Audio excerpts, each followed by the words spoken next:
Assalamualaikum dan salam sejahtera. Pada hari ini kita akan mempelajari subjek sejarah Unit 8, Kegiatan Ekonomi Negara di bawah subtajuk Produk Pertanian dan Industri Automotif dan Petroleum. Pertanian komersial telah membawa kesan ekonomi yang besar terhadap negara kita. Industri getah dan industri kelapa sawit merupakan pertanian komersial yang membawa keuntungan kepada Malaysia. Selain itu, sektor perladangan getah dan kelapa sawit dapat mewujudkan peluang pekerjaan. Perladangan getah dan kelapa sawit memerlukan tenaga buruh yang ramai. Penduduk tempatan dapat melibatkan diri dalam sektor ini. Selain itu, sektor ekonomi ini melahirkan industri hiliran. Pokok getah menjadi sumber kepada industri perabot seperti meja dan kerusi, justru menyumbang pendapatan negara menerusi pasaran tempatan dan antarabangsa. Selain itu, usaha ini dapat membangunkan industri biodiesel sawit. Pokok kelapa sawit diproses menjadi produk yang pelbagai dan menjanakan pendapatan negara menerusi ekspor. Usaha ini juga dapat memajukan industri asas tani.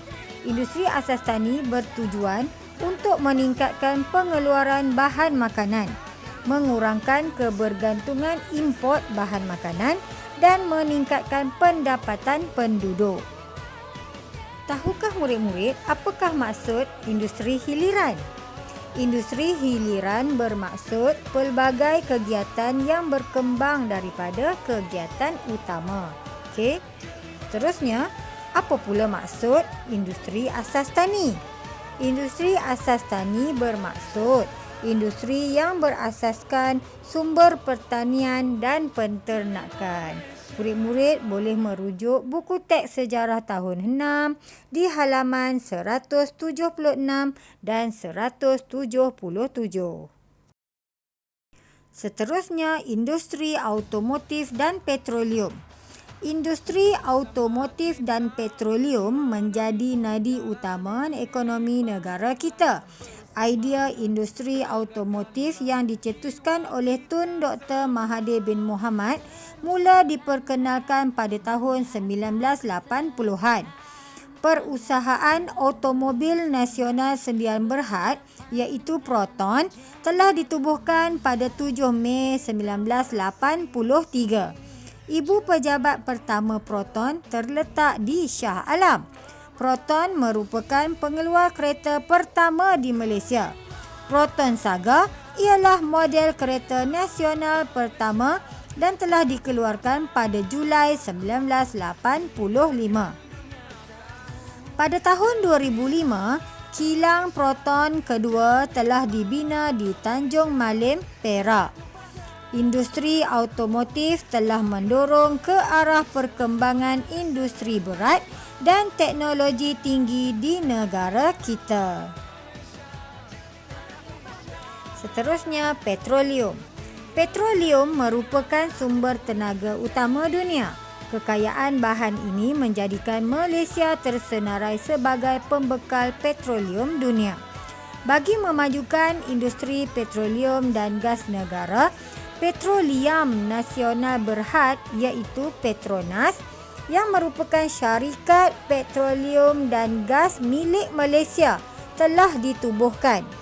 Permintaan tinggi dunia terhadap bahan tenaga menjadikan industri petroleum di pesisir pantai dan lautan negara sebagai penjana kemajuan ekonomi negara. Sebagai rakyat Malaysia, kita harus bersyukur dengan kemampuan negara menguruskan industri petroleum. Murid-murid boleh lihat antara kawasan cari gali petroleum dan gas asli Petronas di Malaysia di halaman 179 buku teks sejarah tahun 6. Industri automotif dan petroleum merupakan industri utama yang memberikan sumbangan besar terhadap ekonomi negara kita. Antaranya termasuklah mewujudkan peluang pekerjaan. Kerja diberi peluang bekerja di kilang pembuatan kereta dalam sektor pemasangan hinggalah pemasaran kereta.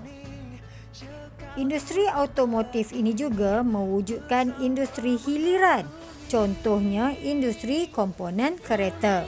Selain itu, syarikat Petronas juga memberikan peluang perniagaan kepada usahawan menerusi pembukaan stesen minyak.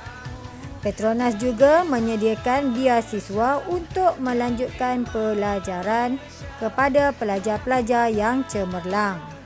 Oleh itu, kita perlu berbangga dengan industri automotif dan petroleum negara kita. Pada pendapat murid-murid, apakah tindakan yang dapat dilakukan untuk menunjukkan rasa bangga terhadap barangan buatan Malaysia? Yang pertama, kita mestilah tidak prejudis terhadap barangan keluaran tempatan. Yang kedua, memperkenal barangan keluaran tempatan ke luar negara. Yang ketiga, menggalakkan rakyat membeli dan menggunakan barangan buatan tempatan. Keempat, menyokong usaha dan inisiatif kerajaan melalui kempen beli barangan buatan Malaysia. Dan yang terakhir, media massa perlu memberikan pendedahan tentang pendidikan konsumerisme kepada masyarakat. Oleh itu, kita perlu berasa bangga terhadap barangan buatan tempatan. Pembelian barangan buatan tempatan dapat membantu mengembangkan sektor perindustrian dan pembuatan di negara kita. Sekian, terima kasih.